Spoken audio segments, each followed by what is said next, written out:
NDA के हाथ को मजबूत बनाने के बाद, मोदी जी के हाथ को मजबूत बनाने के बाद, नीतीश चाचा के हाथ को मजबूत बनाने के बाद तो भैया कमल छाप में बटन दबा के अपने माटी के बेटा राम भाई आप सबसे आज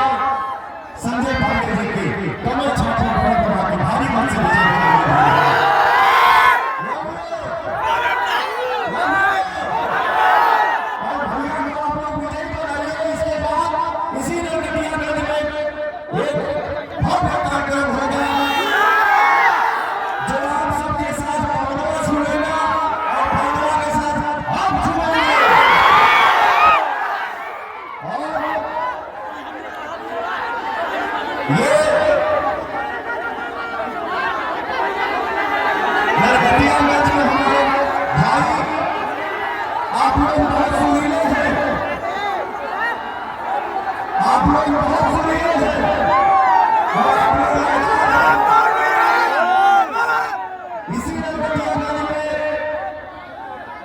आप सबके भाई हैं,